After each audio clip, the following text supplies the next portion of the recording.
मेळघाटमध्ये पाणी पुरवठा योजना, पेयजल, जल जीवन मिशन, ग्रामीण पाणी पुरवठा या योजनांमध्ये प्रचंड प्रमाणात भ्रष्टाचार अधिकाऱ्यांच्या माध्यमातून करण्यात आलेला आहे।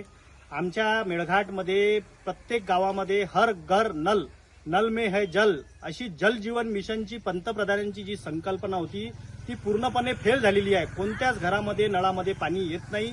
योजनेच्या नावावर फक्त पैसे काढण्यात येत आहे आणि प्रचंड प्रमाणात लोकांना, आदिवासी लोकांना पाण्यासाठी भटकंती करावी लागत आहे। सुमिता या गावामध्ये त्यांनी जुन्या पाणी पुरवठा योजनेलाच नवीन दाखवून त्याचे पैसे काढण्यात आलेले असे गावकऱ्यांचा आरोप आहे। हिळला गावामध्ये जिथं विद्युत पंप बसवण्यात आला आहे तिथं विद्युत पुरवठाच नाही आहे। पिपल्या गावामध्ये मागील 2 वर्षापासून पेयजल, जल जीवन मिशन योजनेअंतर्गत नळ लावलेले आहेत पण नळामध्ये आजपर्यंत पाणी आलेलं नाही आहे। अशी प्रचंड प्रमाणात भ्रष्टाचार करून जे योजना चालवण्यात येत आहे, युवक काँग्रेसच्या माध्यमातून हा भ्रष्टाचार आम्ही उघड करू। येणाऱ्या काळात युवक काँग्रेस प्रचंड प्रमाणात मेळघाटात आंदोलन करेल आणि याची या प्रशासनाने दखल घ्यावी। तात्काळ आमच्या आदिवासी बांधवांना सुरळीत पाणी पुरवठा, स्वच्छ पाणी पुरवठा करण्यात यावा।